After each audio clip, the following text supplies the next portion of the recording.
This picks up literally minutes after I spoke with my mom. I couldn't sleep that night. Every sound outside made me flinch. I kept replaying what Eli said in that recording.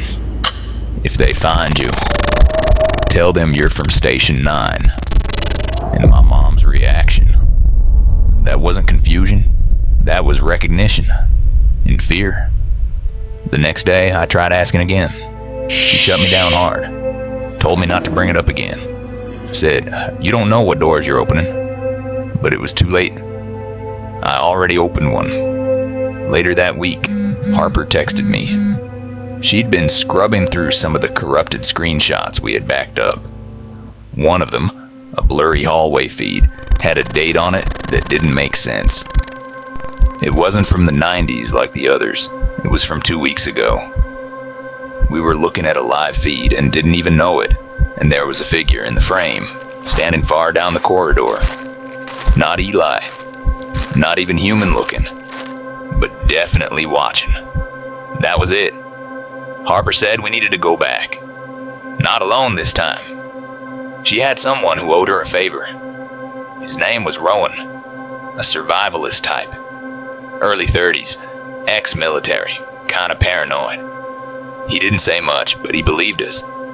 Said he'd heard rumors about deep sites like this one from a guy who used to work Black Ops logistics. Places buried, decommissioned, and forgotten on purpose. We agreed to return that weekend.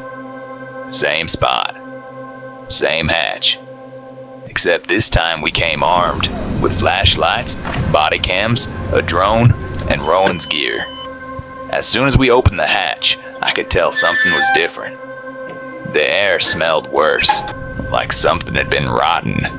The lights in the entry hall were flickering even more now. But the strangest part? There were new footprints, fresh ones, not ours, and they didn't all look human. Rowan took point. We moved fast and quiet, checking each hallway. Then in one of the lower corridors, we found a door we hadn't seen before. It was welded shut the first time. Now, it was open, like it had been pried from the inside. Inside was a small observation room, and in the middle was a chair surrounded by mirrors, most of them shattered. There were deep gouges in the walls, claw marks that looked fresh, and on the far wall, someone had scrawled something in what looked like dried blood. We never left. Suddenly our radios crackled, and then a voice, distorted, but we all heard it. You shouldn't be here. Rowan turned to us and whispered, move. Now. We were halfway back to the exit when the lights cut out completely, pitch black. And then we heard it, scratching on the walls, the ceiling, all around us. Rowan switched to night vision. What he saw made him freeze. There were figures in the hallway, dozens, not running, just watching. Their bodies were twisted, too long. Skin pale, almost translucent. Eyes that didn't glow, but drank in the light around them. He whispered, don't run. They react to movement. We started backing up slowly. No talking. Just breathing. One of the figures tilted its head and suddenly charged. Harper screamed. Rowan shoved us into a side room and slammed the door, bolted it.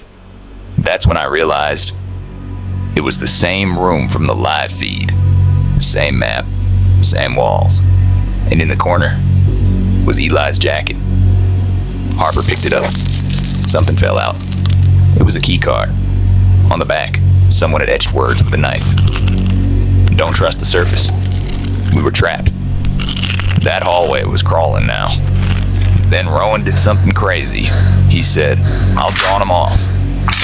You two, find the elevator, use the card. Before we could argue, he kicked the door open and ran, firing his weapon and screaming to get their attention.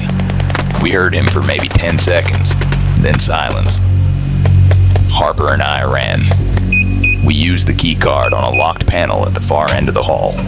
It opened to an elevator none of us had seen before. We went down, way down. As the elevator descended, we passed floors that weren't labeled. Just red lights and flashing warnings. One of them had cages in it. Another had massive server racks, still humming. We hit the bottom. The doors opened. And there was light. Soft, artificial, buzzing.